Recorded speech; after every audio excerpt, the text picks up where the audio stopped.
విద్యుత్ కోతలుండి సమస్య ఉంటే 2000 ట్రాన్స్ఫార్మర్లు కొడంగల్ నియోజకవర్గానికి ఆయల్లా తీసుకొచ్చినాం. 220 kVA ఇవాళ ముస్లిఫాలో వచ్చిన 133 kVA ఉన్న కెపాసిటీస్ పెంచి 33 kVA సబ్స్టేషన్లు 30 తీసుకొచ్చిన కొడంగల్ నియోజకవర్గానికి. ఎందుకంటే వ్యవసాయమే అది మిట్ట ప్రాంతంలో మోటార్ పంపు సెట్ల వ్యవసాయం మీద ఆధారపడ్డ కొడంగల్ రైతాంగాన్ని ఆదుకోవడానికి కాలిపోతున్న మోటార్లు పేలిపోతున్న ట్రాన్స్ఫార్మర్లను నియంత్రించడానికి నిలువరించడానికి సబ్స్టేషన్లు తీసుకొచ్చినాము. సబ్స్టేషన్లు కట్టడానికి భూములు లేకపోతే నేనే స్వయంగా కొని సబ్స్టేషన్లు కట్టడానికి దానమిచ్చి సబ్స్టేషన్లు నిర్మింపజేసినాము.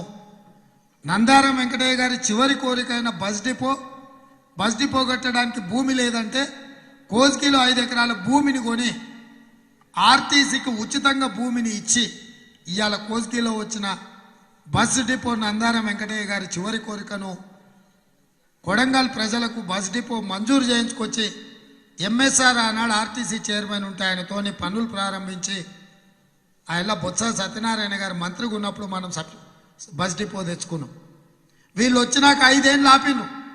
14 నుంచి 18 వరకు నేను ఉన్నంత కాలము బస్ డిపో మన అందుబాటులో లేకుండా చేశారు. ఇవాళ బస్ డిపో అంటారు 10 బస్సులు పాతవి తీసుకొచ్చి పడవ పడే ఆడ నిలబెట్టారు. దొడ్లో ఎండిపోయిన బర్రెలు ఉన్నట్టు ఇవాళ అన్నీ ఎక్కడొక్కడ గిల్లలు ఊడిపోతున్న బస్సులు తెచ్చి ఆడ పెట్టారు. ఇవే కాదు, రావులపల్లి రెబ్బన్పల్లి రోడ్డు, రావులపల్లి నుంచి దౌలతాబాద్ నుంచి మద్దూరు నుంచి మహబూబ్నగర్ పోయే రోడ్డు, మద్దూరు నుంచి కోస్గికి, దౌలతాబాద్ నుంచి కోస్గికి, మహబూబ్నగర్ చించోలి నేషనల్ హైవే, ఇట్లా ప్రతి రోడ్డు కొడంగల్ నుంచి తాండూరుకు ఒకప్పుడు పోవాలంటే గంట పట్టేది, నడుములు ఇరిగేది. ఆ రోడ్లన్నీ మనం వచ్చినాక చేసినవే కదా. ఇవాళ నారాయణపేట తుంకిమెట్ల నుంచి నారాయణపేట వరకు రోడ్డు డబుల్ రోడ్ మనం చేసింది కాదా.